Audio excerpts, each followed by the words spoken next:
Well, it was a happy homecoming for everyone other than Walt Bell and Dante Pimpleton, who took a 59-3 loss here to Florida State.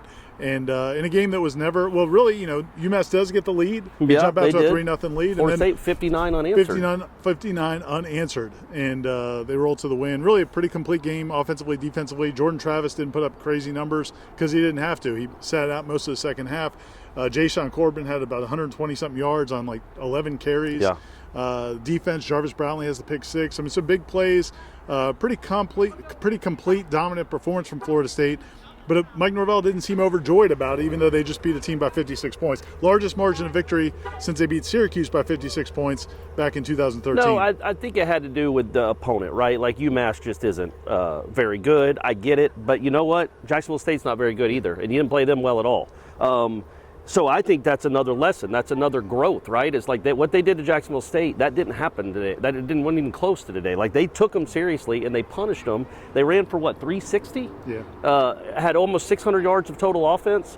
The defense, other than Travis Jay, he handed the ball to the guy, really. It was a pretty generous spot. Talk about sportsmanship.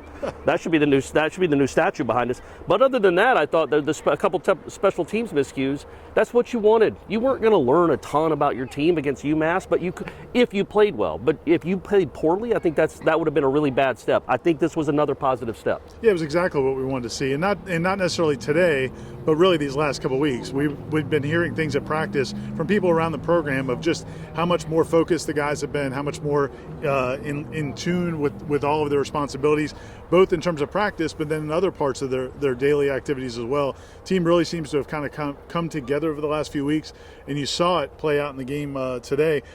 From an individual standpoint, some really impressive individual performances. Jarvis Brownlee could have had 2 pick sixes. But he did come back and get the one. And that was, I asked, I think I asked Norvell about, I did ask Norvell about that, because that to me was, he was really excited for Jarvis Brownlee, because he was really not happy that he dropped that first pick. And I remember when he dropped it, I'm like, yep, that's Florida State. That's what you do, right? That's what Florida State does. A right in his chest, and he's running before he caught it. And then for him to get another chance and to take advantage of it, again, it's a small baby step, but it's a baby step. It is the response that he's talking about. And I think when you look at that play and how Jarvis Brownlee got another chance crazily, because that UMass, my man's he's got to get some Sam Howells up there at quarterback. He's not blessed with a lot of quarterbacks, old Walt Bell.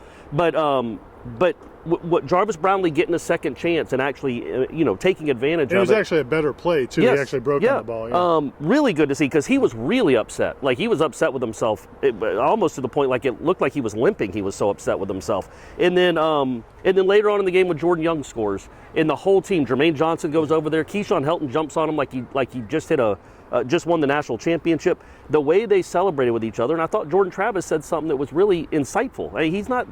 sometimes he doesn't give us much, but Jordan Travis gave us some after the post-game press conference with some insightfulness anyway. That's a word. Some insight. I mean, I like to say insightfulness. It's because you're a little extra. Yeah. A little said. extra. Well said. But as we saw from the Champagne a couple weeks ago. He talked about that last year that wasn't something he thinks this team would have done. Like, they are a team, and they really genuinely celebrate and care when their teammates score, because Keyshawn Helton celebrated that as if he had scored. And that's good to see. Is it a huge thing? It's a small step, man. It's a small step. But you see it with the Florida State basketball team. That speaks to a culture maybe being developed when they cheer for each other like they did today. Yeah, and I think another moment on that vein, and we'll talk more about the game, but on that note, I thought it was pretty cool that Mackenzie Milton declined to go in the game. Basically, Mike Norvell and the coaching staff went to him early in the second half and said, hey, do you want to go in? And he said, why don't you let Chubba and Tate play? Which on the one hand you could say, well, big deal, it's UMass, whatever. But Mackenzie Milton's not going to get that many more opportunities to play in a college football game. Really. Unless Jordan Travis gets banged up. Unless they're blowing out Clemson next week, and they got, the last time he played, I think he got sacked 6 times. So you could see there might be some desire on his part to go out and show he could do it one more time. But instead, he let the young guys play. So I think that was impressive as well. Chubba Purdy getting to play, and not just play. Pretty good. But he actually got to run the offense. And I'm sure you're the first person to make that comment. Pretty good.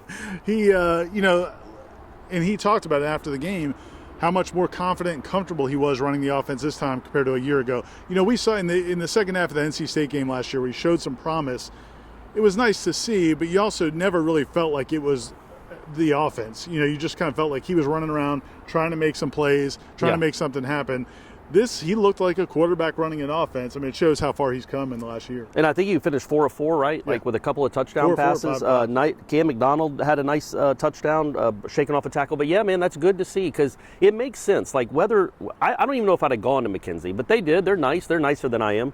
But it is nice in it's forward thinking to have Chubba Purdy take snaps because this might be the only chance he gets all season. But you got to get some game reps, and I thought that was important because he might be your future. You don't know. He might be your future. And he looked good, man. Like you said, he looked good. Now it's against UMass, so it's all qualified, but he looked like he was in control out there as 3 drives. 3 straight touchdown drives. We'll talk about the defense. And I thought that was, I thought they were going to give up about 20 points because it's UMass, right? And I don't know if the defense played really well or if it's UMass. But UMass scored 28 on Boston College somehow, some way. I don't know what happened there. I didn't watch that game. But I thought overall the defense played really well. The first team gave up, like 2 big plays. One was on a screen pass when Shaheem Brown, who got some run with the first team, almost sacks the quarterback. It was just a perfect call against the blitz. And other than that, they didn't. I mean, again, that's the stuff you're not seeing as much. I think if they'd have played UMass the second week of the season, UMass scores 20 points probably. And anytime they're better, they're getting better. And anytime UMass did make a play, Florida State responded and shut down the drive. I think the only concern, other than special teams, one big concern I think some FSU fans are going to have is about the offensive line, especially the health of the offensive line. Dylan Gibbons goes down in the first half of that game. We don't have an update on his status. I don't think it's a great sign that he didn't come back out and watch the second half, which sometimes guys do when they're injured. But now, Darius Washington got helped off too, and then he came and he played and then came back and talked to his post game. So we feel like he's healthy enough. Yeah, he is totally fine. Devontae Love-Taylor did not play. Sounds like he was a game time decision. He got banged up in the last game. But from a positive, if you want to look at the positive to it, Bavion Johnson has played pretty well since he's moved to guard when Maurice Smith came back at center. And if Devontae Love-Taylor is healthy next week, even if Gibbons isn't available, Devontae Love-Taylor and Bavion Johnson give you a pretty solid combo at the guards. Darius Washington continues to play well at tackle. Robert Scott plays well at tackle. They actually started off reversed. Robert Scott at left tackle, Darius at right tackle, but they switched back during the course of the game. But Maurice Smith has continued to play well. So I think the offensive line, it's been a little bit banged up, but I feel like it's going to be in pretty good shape going into Clemson. It just overall, man, like again, this was the one game on the schedule after Jacksonville State where you're like, yeah, that's a W. But 4 weeks ago, I wouldn't have thought it was a 59-3 win. Yeah. I thought they were going to win just because they have UMass is awful. But Florida State actually played well. It wasn't just they took advantage of an awful opponent. They played well. That's important again moving forward, man. That's important moving forward because it's another step. They played pretty well against Syracuse. By the way, tough loss for Virginia Tech. Yeah. They gave that game away to Syracuse. Syracuse was due one of those, so the Orange got right.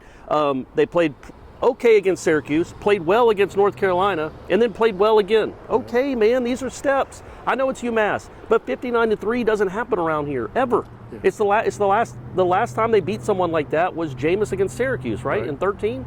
Back that was a 59-3 game, right? Yeah, correct. Right after the Wake Forest game that was 59-3. Right. All right. Well, this 59-3 is a little different than that. This is basically 2013 all over again. It's 2013 all over again, guys. I think they get to 30 this time, the winning streak. They were not going to stop at 29. But yeah, man, I just thought there wasn't a ton you could learn against an overmatched team like that. But I think you did learn something. I think you did learn that they're getting better. They're making progress. It was also really good to see Lawrence Toafili break a long run again. He started to look like the guy from 2020 again. Yeah, which could be good for them. They don't have many guys absolutely. Like that. And they need to get him the ball in space. Like it's just confidence, man. Like Toafili probably didn't have a ton of confidence. He hadn't done much this season, and a couple of important plays he was in, especially the Jacksonville State game, didn't go well. This has to give him some confidence, and he's a good football player. So he's probably not as good as the other two guys, but he's good, and you don't have a ton of great weapons on offense. So Toafili having a good game might spark something for the last 5 games. So you ready to predict the upset in Clemson? Will it even be an upset at this point? If Florida State probably wins? A pick 'em. It's probably a pick 'em. Yes, it would be an enormous upset. But I'm not ready to pick it, but I think it's going to be close. It's going to be fun. I'm going to enjoy the experience. Enjoy this week I'm going to enjoy enjoy it. Yep, exactly right. Florida State wins at 59-3. Sorry, Walt. Sorry, Walt Bell. Signing off from No Campbell Stadium. This is Corey and Ira and Aslan. We'll talk to you next time.